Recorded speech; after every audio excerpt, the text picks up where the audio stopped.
Baik, baik. Bismillahirrahmanirrahim. Assalamualaikum warahmatullahi wabarakatuh. Alhamdulillahi rabbil alamin. Wassalatu wassalamu ala asyrafil anbiya'i wal mursalin. Nabiyyina Muhammadin wa ala alihi wa sahbihi wa tabi'in. Wa man tabi'ahum bi ihsanin ila yaumiddin. Qala Allahu jalla wa ala, ya ayyuhalladzina amanu taqullaha haqqa tuqatih wa la tamutunna illa wa antum muslimun. Amma ba'd. Saudaraku fillah rahimani wa rahimakumullah. Alhamdulillah, segala puji bagi Allah Subhanahu wa taala yang menganugerahkan kepada kita anugerah yang luar biasa besarnya, nikmat yang sangat agung dan mulia, yaitu nikmat Islam. Walillahil hamdu wal minnah. Nikmat Islam yang dengan ini kita bertauhid kepada Allah Subhanahu wa taala, beribadah kepada Ilahul Haq, Tuhan yang Maha benar, Allah Subhanahu wa taala. Ketika banyak mereka yang salah di dalam menyembah sesembahan mereka, menyembah manusia, menyembah malaikat, menyembah jin dan yang lain sebagainya, dan kita hanya menyembah Allah Subhanahu wa taala Rabbul Alamin, Tuhannya seluruh alam semesta. Walillahil hamdu wal minnah atas nikmat yang besar ini. Dan juga kita alhamdulillah diberi kesempatan oleh Allah Subhanahu wa taala untuk mengkaji kitab Arba'in An-Nawawiyah, yang di dalam kitab ini kita mempelajari hadis-hadis utama, hadis-hadis induk, 40 hadis yang menjelaskan tentang pilar dinul Islam, yang menjelaskan tentang keagungan dan kemuliaan agama yang Allah Subhanahu wa taala muliakan kita dengannya. Dan ikhwatal iman, ketika kita melihat besarnya hikmah di dalam syariat yang Allah Subhanahu wa taala syariatkan ini, maka itu akan semakin membuat kita mensyukuri akan nikmat Islam. Sebagaimana yang kita pelajari di dalam hadis yang sedang kita pelajari ini, ya, tentang hadis ke-14. Di dalam hadis ini kita telah mempelajari pada kesempatan sebelumnya tentang status darah seorang muslim yang tidak boleh dengan gampangnya ditumpahkan bagi seseorang yang misalnya dengan gampangnya dia membunuh. Dan ini telah kita pelajari pada kesempatan sebelumnya, bahwa membunuh ini hukumannya sangat berat di dalam agama Allah Subhanahu wa taala. Kedudukannya sangat berat sampai Allah Subhanahu wa taala mengancamnya dengan neraka jahanam ketika seseorang membunuh sesama muslim. Kemudian juga pun terhadap orang kafir. Terhadap orang kafir pun demikian, bahwa kafir pun tidak serta-merta seseorang yang diputusi kafir, yang dikatakan kafir, kemudian dia dikatakan halal darahnya. Kita telah mempelajari macam dan ragam orang kafir. Ya, telah kita pelajari pada kesempatan sebelumnya. Ada kafir harbi, ada kafir zimmi, ada kafir musta'man, dan ada kafir mu'ahad. Yang semua orang kafir itu semuanya ada ketentuan hukumnya dalam syariat Allah Subhanahu wa taala. Nah, ikhwatal iman rahimani wa rahimakumullah. Kemudian harga diri seorang muslim yang sangat agung dan mulia, yang sangat dimuliakan, sehingga bahkan kita telah mempelajari pada kesempatan sebelumnya bahwa harga diri seorang muslim itu lebih mulia bahkan dari bumi dan seisinya. Sebagaimana Nabi Shallallahu alaihi wasallam bersabda, la zawalud dunya ahwanu indallahi min qatli rajulin muslim. Sungguh hilangnya dunia lebih ringan bagi Allah daripada tertumpahnya darah seorang muslim. Ya, ini disahihkan oleh Syekh Al-Albani rahimahullah. Dan ikhwatal iman rahimani wa rahimakumullah, pun kita juga telah membahas. Misalnya Nabi SAW menyampaikan bahwa halalnya darah seorang muslim diantaranya adalah ketika seseorang berbuat zina. Zina yang muhsan, ya, yaitu zina yang dilakukan oleh seseorang yang telah menikah. Adapun yang belum menikah, maka dia tidak dihukumi dengan hukuman qisas rajam. Tapi yang sesudah menikah, itu pun sesudah menikah ini bagaimana penegakan hukumnya pun kita telah pelajari. Yaitu yang pertama adalah ketika seseorang itu ketangkep basah, ya, tertangkap basah melakukan perbuatan perzinahan.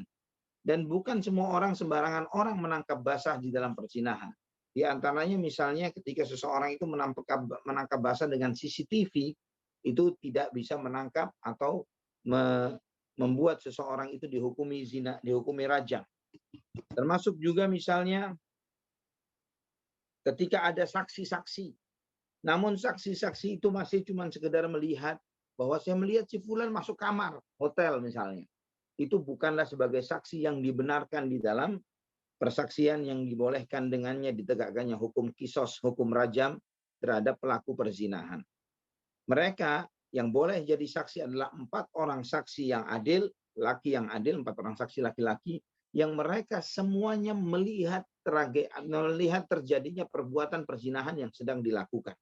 Nah, itu yang menyebabkan sebagaimanapun telah kita bahas pada kesempatan sebelumnya, proses penegakan hukum dengan cara yang pertama ini, yaitu tertangkap basah, tidak pernah terjadi di dalam sejarah penerapan syariat Islam. Karena tidak mudah untuk menangkap saksi, menangkap seseorang yang sedang berbuat zina dengan 4 saksi yang terang-terangan melihat praktek perbuatan perzinahan yang sedang dilakukan. Ini hampir mustahil. Jadi itu pun tidak pernah terjadi. Dan bagaimana penegakan hukum yang kedua, yaitu dengan pengakuan. Dan inilah yang pernah terjadi di masa Nabi Shallallahu Alaihi Wasallam, yaitu seseorang mengakui dirinya bahwa dia telah berbuat zina. Itu pun kita telah membahas bahwa pengakuan ini tidak mesti dilakukan oleh seseorang yang telah berbuat zina. Tidak mesti dia mengakuinya. Adalah lebih utama baginya adalah dia bertaubat kepada Allah dalam sisa hidupnya dengan taubatan nasuha dan memperbaiki dirinya. Bagaimana yang kita telah pelajari pada kesempatan sebelumnya, yaitu ketika Ma'iz yang memaksa dirinya untuk minta dirajam, ketika dia kesakitan, dia melarikan diri, namun ditangkap oleh sebagian sahabat, dan kemudian dia akhirnya tetap dilempari batu sampai wafat. Nabi Shallallahu Alaihi Wasallam bertanya, ketika beliau diberitahukan kepada beliau bahwa Ma'iz melarikan diri setelah ditangkap, Nabi bersabda, "Halla taraktumuhu la'allahu yatubu aw fayatuballahu alaihi." Kenapa kalian tidak membiarkannya lari supaya ia bertaubat dan Allah menerima taubatnya? Nah, ini menunjukkan bahwa orang yang berbuat zina, dia tidak harus mengakui perbuatannya, namun dia bertaubat kepada Allah Subhanahu wa taala. Ini yang disampaikan oleh para ulama terkait tentang perbuatan zina dan penegakan hukum rajam terhadap pelaku zina. Dan ikhwatal iman rahimani wa rahimakumullah. Juga kita telah membahas pada kesempatan sebelumnya, ini review-review saja supaya kita mengingat, terkait dengan beberapa perbuatan yang menyerupai perbuatan zina, maka dihukumi seperti perbuatan zina. Yaitu seseorang yang menikah dengan mahramnya. Ya, orang yang menikah dengan mahramnya. Telah kita sampaikan bahwa ini hukumnya haram dan dihukum mati di dalam syariat Islam. Juga orang yang melakukan hubungan selayaknya laki-laki dan wanita tapi dengan binatang, ya, yang melakukannya dengan binatang, dan itu pun telah kita bahas pada kesempatan orang yang bersetubuh dengan hewan, maka orang itu harus dihukum mati. Kemudian juga orang yang melakukan LGBT, ya, itu pun dihukum mati dalam syariat Islam. Ini telah kita sepakati, telah kita bahas pada kesempatan sebelumnya. Dan saya lupa apakah telah kita sampaikan terkait dengan bagaimana kita memiliki langkah preventif terhadap perbuatan zina. Maka saya sampaikan di sini ada seorang pemuda yang pernah datang kepada Nabi. Apakah itu telah saya sampaikan? Saya lupa. Ada seorang pemuda yang datang kepada Nabi Shallallahu Alaihi Wasallam dan mengatakan, ya Rasulullah, izinkanlah saya untuk berbuat zina. Idzan li fi zina. Izinkan saya berbuat zina. Maka para sahabat heboh ketika pemuda itu mengatakan minta izin untuk berbuat zina. Maka Nabi Shallallahu Alaihi Wasallam memerintahkan kepada pemuda tersebut untuk mendekat, dan kemudian Nabi Shallallahu Alaihi Wasallam pun bertanya kepadanya, apakah kamu ridha jika ada seseorang berzina dengan ibumu? Maka pemuda itu bersumpah, demi Allah tidak ya Rasulullah. Kemudian Nabi Shallallahu Alaihi Wasallam bertanya lagi, apakah kamu ridha jika ada seseorang berzina dengan putrimu? Maka pemuda itu bersumpah dengan mengatakan tidak ya Rasulullah. Kemudian ditanya lagi, bagaimana dengan saudara perempuanmu? Terus demikian, ya. Maka ikhwatal iman rahimani wa rahimakumullah, ini di antara langkah preventif terhadap Hussein, sebentar. Hostnya jangan gini lah.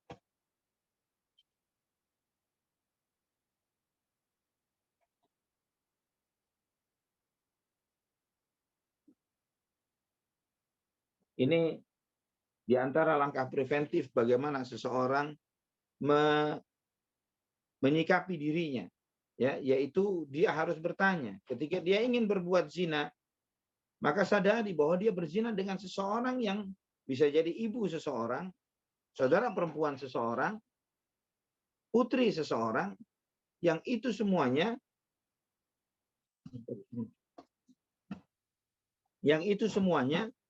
adalah akan berakibat buruk kepada orang tersebut. Ikhwatal iman rahimani wa rahimakumullah. Nah, pada kesempatan ini kita akan membahas bagian yang kedua, yaitu an-nafsu bin nafsi, yaitu membunuh, ya, seseorang yang membunuh. Nah, membunuh itu dijelaskan oleh para ulama, membunuh itu terbagi menjadi 3. Yang pertama, tidak sengaja atau keliru. Ya, jadi pembunuhan yang tidak sengaja. Misalnya bagaimana? Orang yang berburu. Ya, namanya berburu binatang. Qaddarallah masya'a fa'al, dia salah tembak. Malah temannya yang tertembak yang akhirnya mati. Tidak sengaja dia membunuh. Nah, orang yang tidak sengaja ini maka dia dikenai hukum dia, ya, kena hukum denda. Dia tidak dihukum mati. Karena tidak sengaja, tidak dihukum mati tapi kena denda. Nah, dendanya itu apa? Membayar berupa 100 ekor onta. Atau yang setara, ya, 100 ekor onta. Kemudian yang kedua, yaitu sengaja membunuh. Nah, tadi tidak sengaja. Yang kedua adalah sengaja membunuh. Sengaja, ini termasuk yang diancam dengan Nabi SAW ini, yaitu an-nafsu bin nafsi. Bahwa orang yang sengaja membunuh, maka dia pilihan hukumnya adalah yang pertama, dikisos, dihukum mati. Itu pun dengan kesepakatan ahli waris dan kerabat orang yang terbunuh. Ya, kesepakatan ahli waris dan kerabat dari orang yang terbunuh. Ini pertama, dihukum kisos. Atau, ya ini atau membayar dia, yang membayar denda berupa 100 ekor onta. Ketika ini dalam konteks dia sengaja membunuh, ya. Kemudian ketiga, berdamai. Berdamai. Dan yang keempat, memaafkan. Ya, berdamai, dan yang keempat adalah memaafkan. Ini orang yang dalam konteks yang kedua, yaitu sengaja membunuh. Yang ketiga, ada kondisi yang mirip dengan kesengajaan. Mirip dengan kesengajaan. Jadi dia dikatakan sengaja tidak, dikatakan tidak sengaja juga tidak. Ya. Jadi orang yang membunuh tapi dengan tidak sengaja, adalah niatnya membunuh tapi dengan tidak sengaja. Tapi dia tidak dikatakan juga tidak sengaja. Contohnya bagaimana? Ya, contohnya orang yang berkelahi, 2 orang berkelahi, dan saking kesalnya dia berkelahi, kemudian dia ambil alat senjata yang pada hakikatnya bukan untuk membunuh. Ya, dia ambil apa nih? Pensil misalnya, atau sapu lidi. Qaddarallah ma syaa fa'al, lawannya mati karena senjata yang dia pakai tersebut. Sebenarnya sapu lidi bukanlah alat untuk membunuh. Tapi ini dia melakukan pembunuhan dengan sapu lidi tersebut.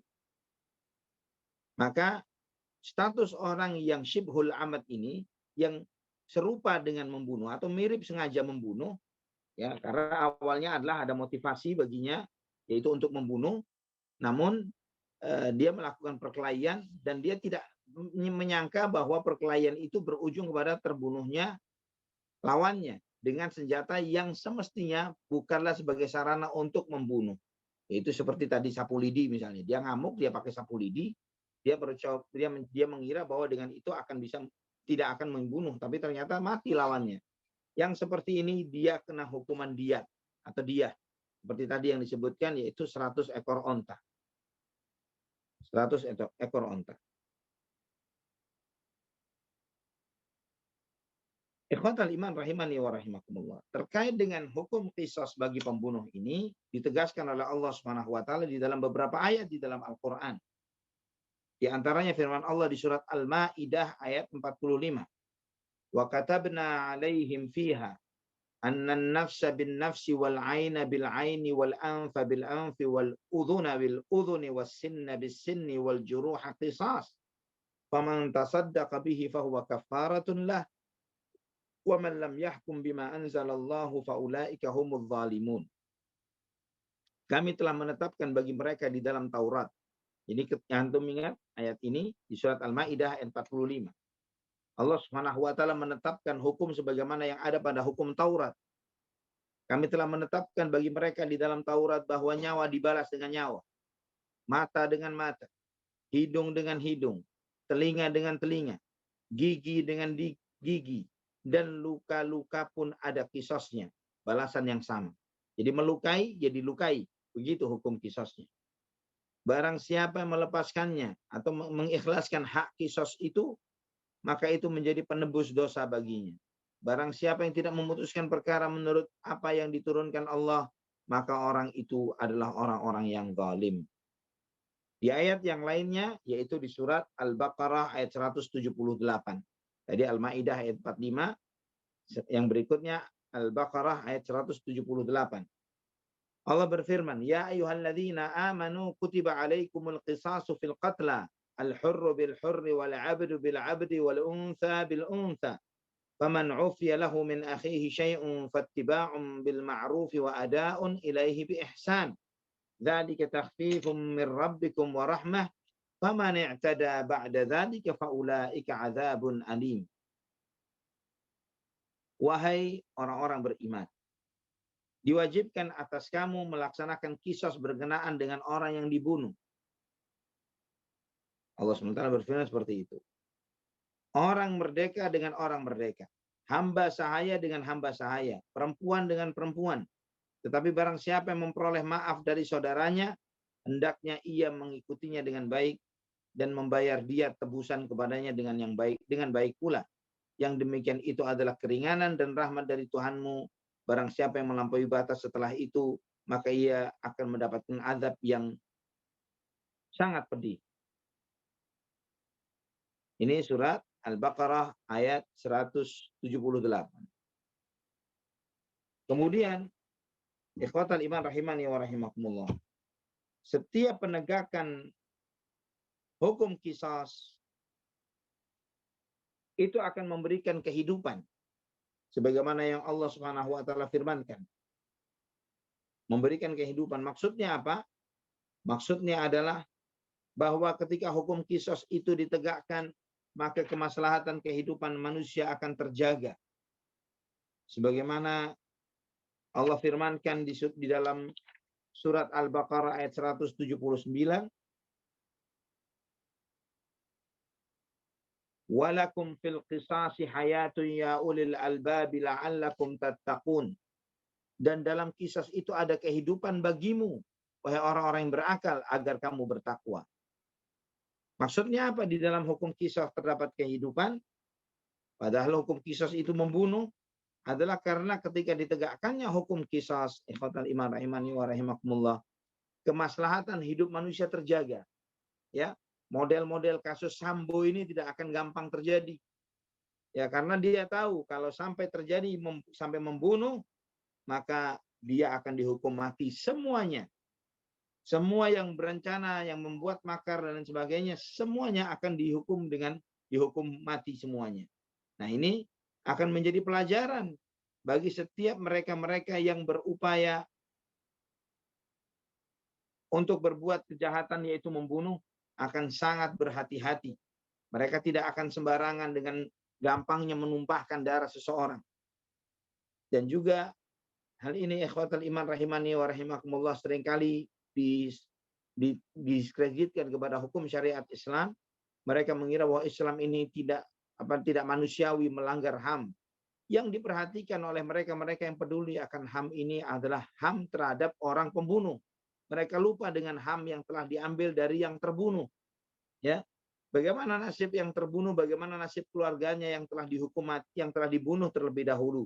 Mereka tidak peduli dengan itu. Yang penting kalau sudah membunuh, ketangkep, jangan dihukum mati. Itu klaimnya mereka. Nah, ikhwatal iman rahimani wa rahimakumullah. Dan juga kita lihat bahwa jika antum melihat negara-negara yang menerapkan hukum syariat ini, hukum qisas, manusia tidak akan dengan sembarangan pukul orang lain. Ya, di negara-negara yang menerapkan syariat ini ketika terjadi cekcok dan emosi, mereka hanya cekcok mulut saja. Tidak berani main sentuh badan dan fisik. Karena mereka menyadari bahwa segala tindakan yang mereka lakukan akan berbalik kepada diri mereka sendiri dengan hukum qisas yang berlaku. Nah, ikhwatan iman rahimani wa rahimakumullah. Di dalam masalah pembunuhan ini, hukum membunuh, ya, hukum membunuh ini ada para ulama yang memperdebatkan tentang penegakan hukum ini. Apa saja yang diperdebatkan oleh para ulama? Yaitu yang pertama, hukum seorang ayah atau seorang ayah yang membunuh anaknya. Ya, ini diperdebatkan oleh para ulama. Jadi apakah seorang ayah ketika membunuh anaknya itu dihukum mati atau tidak? Terjadinya perselisihan itu karena berdasarkan pemahaman mereka para ulama terhadap sabda Rasulullah sallallahu alaihi wasallam, "Anta wa maluka li abika, inna auladakum min atyabi kasbikum fakulu min amwalihim." Kamu dan hartamu adalah milik bapakmu. Sesungguhnya anak-anak kalian adalah dari hasil usaha kalian yang terbaik, maka makanlah dari hasil usaha mereka.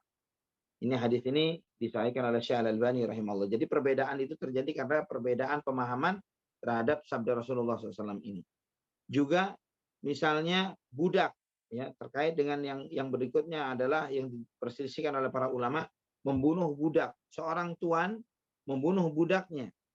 Ini diantara yang diperselisihkan di antara para ulama, termasuk juga seorang muslim membunuh orang kafir.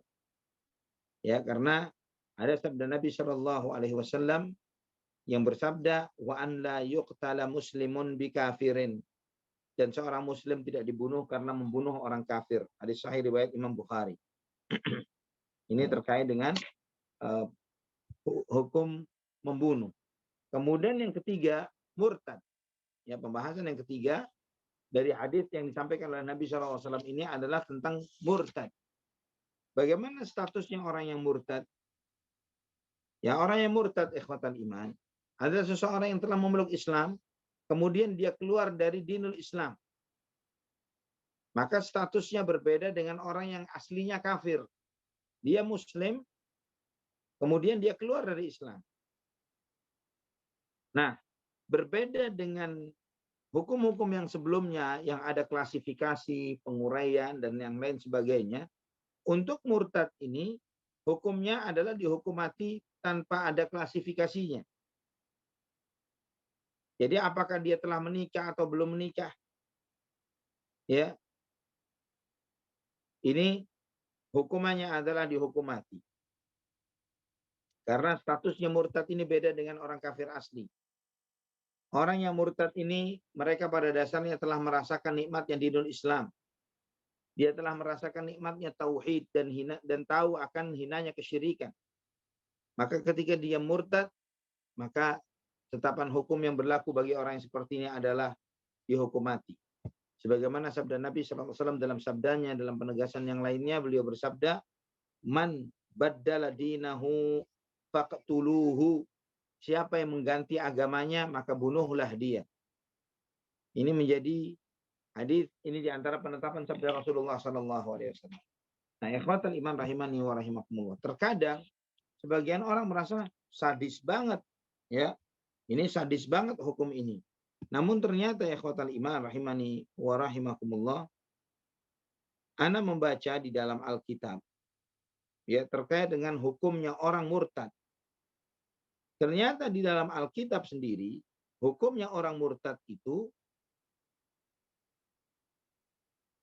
Tidak jauh beda, bahkan Anda lihat hukumnya lebih sadis daripada hukum di dalam syariat Islam, yaitu dibunuh, yaitu dihukum mati. Anda bacakan bagaimana hukumannya di dalam Alkitab. Ya, di dalam Perjanjian Lama di kitab Ulangan pasal 13 ayat 6 sampai 11. Di sana disebutkan, apabila saudaramu laki-laki, anak ibumu, atau anakmu laki-laki, atau anakmu perempuan, atau istrimu sendiri, atau sahabat karibmu, membujuk engkau diam-diam. Katanya, mari berbakti kepada Allah lain. Maksudnya berbakti kepada Tuhan lain yang tidak dikenal olehmu, atau oleh nenek moyangmu. Salah satu Allah bangsa-bangsa sekelilingmu. Itu Tuhan-Tuhan bangsa-bangsa sekelilingmu. Baik yang dekat kepadamu maupun yang jauh daripadamu. Dari ujung bumi ke ujung bumi. Maka janganlah engkau mengalah kepadanya. Dan janganlah kamu mendengarkan dia. Jangan engkau merasa sayang kepadanya. Jangan mengasihani dia dan janganlah menutupi salahnya. Tapi bunuhlah dia. Ini di ayat yang ke-9. Bunuhlah dia. Pertama-tama tanganmu sendiri yang bergerak untuk membunuh dia. Kemudian seluruh rakyat. Ini ayat ke-9. Ayat ke-10-nya engkau harus melempari dia dengan batu sehingga mati. Karena ia telah berikhtiar menyesatkan engkau dari Tuhan Allahmu yang telah membawa engkau keluar dari tanah Mesir dari rumah perbudakan. Ayat ke-11. Maka seluruh orang Israel akan mendengar dan menjadi takut sehingga mereka tidak akan melakukan lagi perbuatan jahat seperti itu di tengah-tengahmu. Nah, ini di antara hukum murtad di dalam Perjanjian Lama, di dalam Alkitab. Ya, di dalam kitab Ulangan pasal 13, 6 sampai 11. Dan juga ya ikhwatal iman rahimani wa rahimakumullah. Kelompok liberalisme dan pluralisme, mereka sering juga mempermasalahkan tentang hal ini. Bahwa ini adalah hukum yang kejam, hukum yang sadis. Padahal antum mengetahui di dalam praktek kehidupan manusia, di dalam kehidupan modern sekarang sekalipun, yaitu terkait dengan menolak nasionalisme suatu agama, suatu bangsa. Ya, bagaimana ketika seorang WNI, warga negara Indonesia, dengan terang-terangan dia melepas diri dari kewarganegaraannya, apalagi dalam status-status dia sebagai seorang pejabat atau status dia sebagai intelijen dan yang semisalnya. Nah, sebagian negara menerapkan ketika dia tidak menerima nasionalisme negaranya, maka orang tersebut berhak untuk dihukum mati. Dianggap sebagai subversif. Ya, dianggap sebagai hukum subversif. Nah, hukum subversif ini, ikhwatan iman rahimani wa rahimakumullah, hukum subversif yang diberlakukan oleh sebagian negara terhadap warga negaranya sendiri, ini menunjukkan bahwa jika masalah yang hanya terbatas duniawi saja diterapkan hukum yang seperti ini, maka bagaimana dengan permasalahan yang memiliki dampak untuk akhirat seseorang, yaitu agama. Nah, ikhwatal iman rahimani wa rahimakumullah.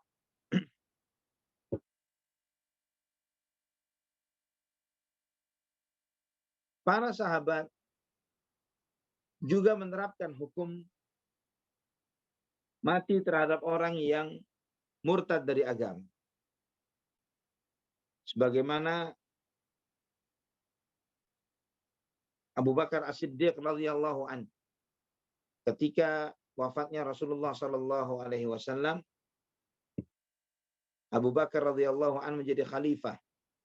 Sementara sebagian orang Arab telah kembali ke kafir, ini murtad kepada kekafiran. Maka Umar pun berkata kepada Abu Bakar, bagaimana mungkin kau memerangi manusia padahal Rasulullah sallallahu alaihi wasallam bersabda, aku diperintahkan untuk memerangi manusia sampai mereka mengucapkan la ilaha illallah. Siapa yang mengucapkannya maka dia terjaga dariku harta dan jiwanya kecuali dengan jalan yang hak. Dan segala perhitungan amalnya hanya pada Allah Subhanahu wa taala belaka. Abu Bakar radhiyallahu an mengatakan, demi Allah, aku akan memerangi orang yang membeda-bedakan antara sholat dan zakat. Karena di dalam zakat terhadap hak harta yang harus dikeluarkan. Demi Allah, seandainya mereka menahan dariku anak kambing betina yang dahulu selalu mereka serahkan kepada Rasulullah sallallahu alaihi wasallam, niscaya aku akan memerangi mereka karena menahan dari menunaikannya. Umar radhiyallahu an mengatakan, demi Allah, Allah telah membukakan hati Abu Bakar untuk berperang.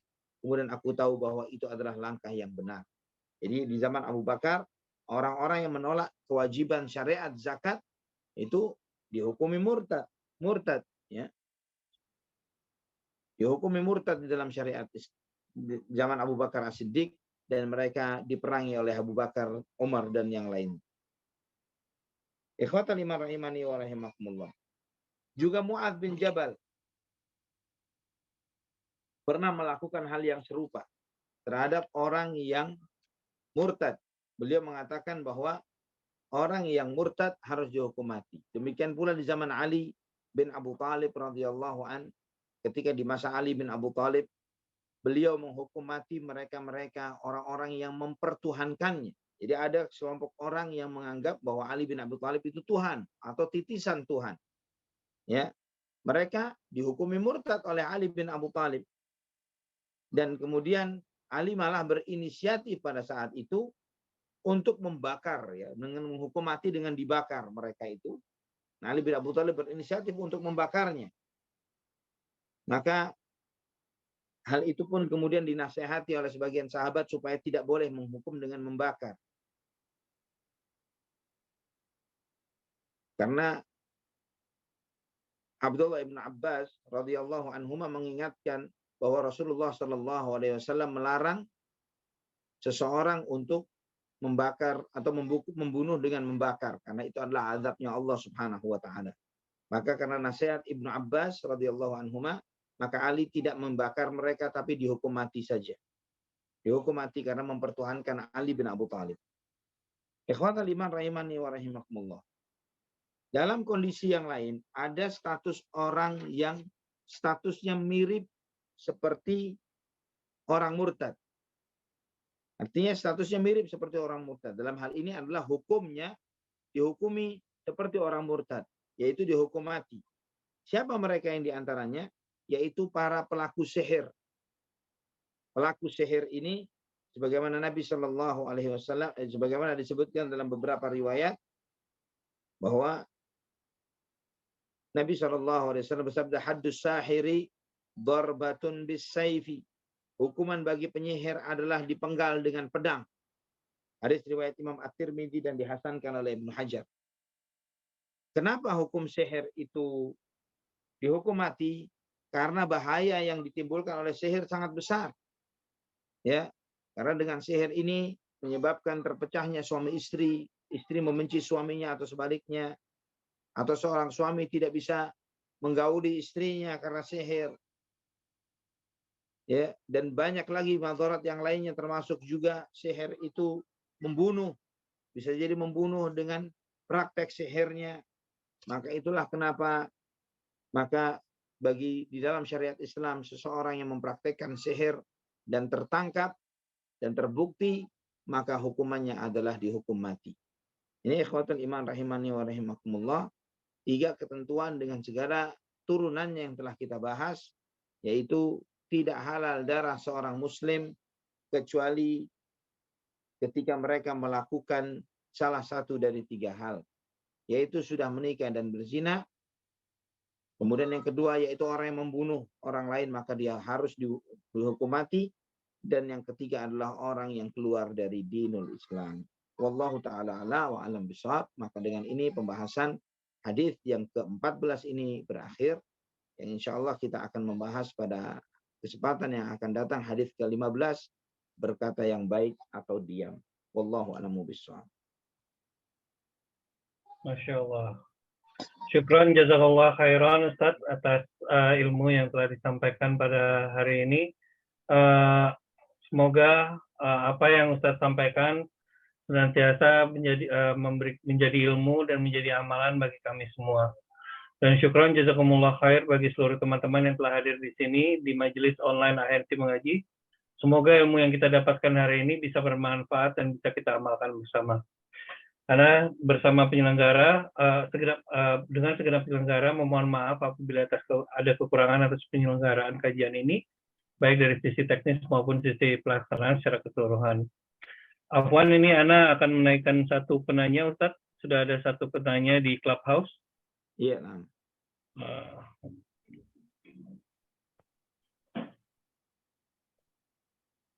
Tafadhol Pak Saleh, silakan Pak Saleh. langsung bertanya kepada Ustadz.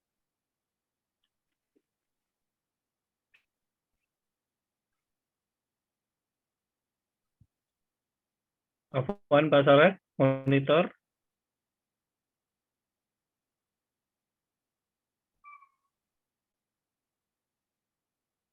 Halo Pak Saleh. Ya, sepertinya belum ada respon Ustadz. Buat teman-teman yang lain yang di Clubhouse ataupun yang di Zoom, apabila ada pertanyaan, bisa langsung dikirimkan melalui chat ataupun bisa raise hand untuk bertanya langsung kepada Ustadz.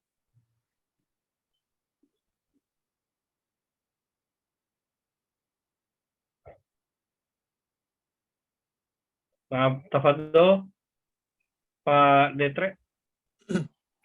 Ya. Assalamualaikum Ustadz. Waalaikumsalam warahmatullahi wabarakatuh. Mau nanya, kalau di Indonesia kan hukumnya belum hukum Islam Ustadz ya. Nah terus pas itu kisos itu jadi wajib atau enggak Ustadz ya? Karena kan ya misalnya orang ngebunuh hanya di penjara, terus misalnya orang murtad juga nggak ada hukuman apa-apa. Nah itu gimana Ustadz ya? Apakah syariatnya jadi nomor 2 gitu Ustadz? Baik. Nah, jadi penegakan hukum kisos ini bukan sembarangan, sebagaimana kita telah bahas pada kesempatan sebelumnya, bahwa penegakan hukum kisos ini bukan dilakukan secara personal atau kelompok atau organisasi tertentu, tapi dilakukan oleh pemerintahan yang sah yang berlaku pada sebuah negara.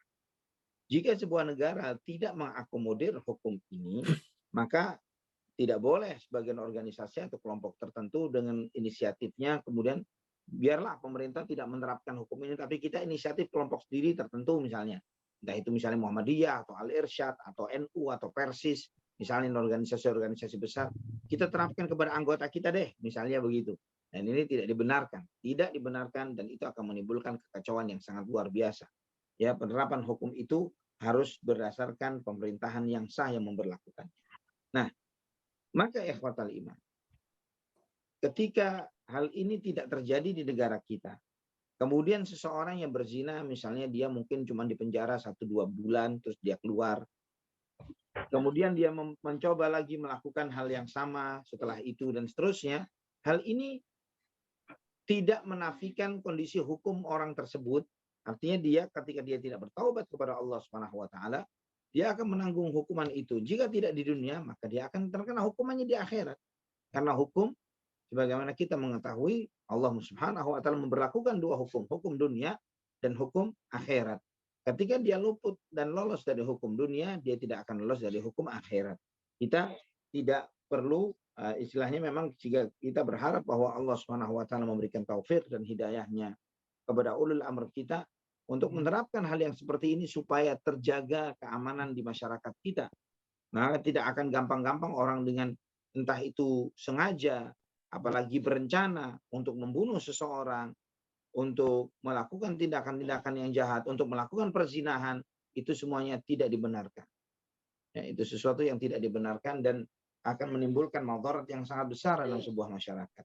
Jadi orang-orang yang melakukan dosa-dosa ini di negara kita, kemudian dia menyesal dan ingin bertaubat kepada Allah Subhanahu wa taala, taubat dengan taubatan nasuha. Ketika dia mengetahui hukumnya tidak menerapkan hukum syariat, dia taubat dengan taubatan nasuha, menyesal dan jangan mengulangi perbuatan itu lagi. Namun kalau dia tidak sampai menyesal, maka dia lolos hukum dunia, dia tidak lolos dari hukum akhirat. Wallahu a'lam bishawab. Barakallahu fiik Ustaz. Wa fiik barakallahu iyyakum. Baik Ustadz. Ini berikutnya dari Pak Saleh ada dalam bentuk chat. Ustadz, Ana akan membacakan Ustadz. Assalamualaikum warahmatullahi wabarakatuh. Ustadz, izin bertanya. Dalam satu hadis disebutkan bahwa yang membunuh dan yang dibunuh sama-sama masuk neraka. Apa maksud dari hadis tersebut Ustadz? Jazakumullah khairan, barakallahu fiik. Wa fiik barakallah. Nah, itu di dalam hadis itu disebutkan muslimani yaltaqiyan bisayfihima fal qatilu wal maqtulu finnar. 2 orang muslim berjumpa dengan senjata mereka masing-masing. Maka yang membunuh dan yang dibunuh di neraka. Sebagaimana sabda Nabi sallallahu alaihi wasallam, "Fal qatil wal maqtul finnar." Itu maksudnya adalah dua orang muslim yang bertemu dengan senjatanya masing-masing. Dia berupaya untuk membunuh temannya atau saudaranya. Maka dengan apa yang dia lakukan ini, Nabi SAW menyebutkan dua-duanya akan di neraka. Nah, sahabat bertanya, ya Rasulullah, kalau membunuh masuk neraka jelas. Tapi bagaimana dengan yang dibunuh? Kenapa dia masuk neraka padahal dia mati dibunuh? Dijawab oleh Nabi SAW, dia memiliki niat yang sama. Tapi dia keduluan oleh teman atau saudaranya. Wallahu a'lam bishawab. Niatnya sama, tapi kedahuluan oleh teman atau saudara. Ustaz. Syukran jazakallah khair. Afwan wa jazakumullahu khairan. Sepertinya tidak ada lagi, Ustaz. Ana udah cek di kolom chat ataupun di Zoom, tidak ada yang ingin bertanya. Mungkin mutiara penutup hari ini untuk kajian hari ini, Ustaz, sekaligus dengan doa kafaratul majelis, ya Ustaz. Allah barik fiik. Nah, ikhwatal iman rahimani wa rahimakumullah. Di dalam kajian hadis yang ke-14 ini, kita melihat tentang di antara salah satu tujuan syariat. Ya, salah satu tujuan syariat. Di antara tujuan syariat itu adalah menjaga kehidupan. Menjaga kehidupan. Ya, adanya penegakan hukum qisas ini tujuannya apa? Menjaga kehidupan. Adanya hukum qisas bagi orang yang berzina, tujuannya apa? Menjaga nasab. Ya. Jadi jika membunuh itu hukuman mati bagi pembunuh adalah untuk menjaga kehidupan. Adapun hukum qisas bagi orang yang berbuat zina tujuannya adalah untuk menjaga nasab dan keturunan supaya tidak kacau dan berantakan nasab dan keturunan ini. Dan hukuman mati bagi pelaku murtad adalah untuk menjaga agama. Secara khusus di sini adalah menjaga ketauhidan di dalam suatu masyarakat. Sehingga tauhid itu terjaga. Tauhid itu yang mendatangkan keberkahan bagi umat. Tidak ada suatu keberkahan pada suatu masyarakat dan umat melebihi berkahnya tauhid. Semua keberkahan yang dirasakan oleh seseorang atau suatu masyarakat dengan nikmat tauhid itu sangat besar. Demikian pula sebaliknya, tidak ada malapetaka dan musibah yang turun kepada suatu masyarakat atau umat kecuali akibat dari perbuatan syirik.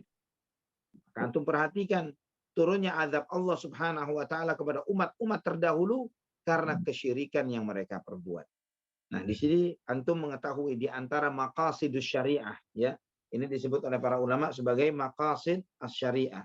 Jadi tujuan dari disyariatkannya syariat Allah Subhanahu wa taala ini apa saja?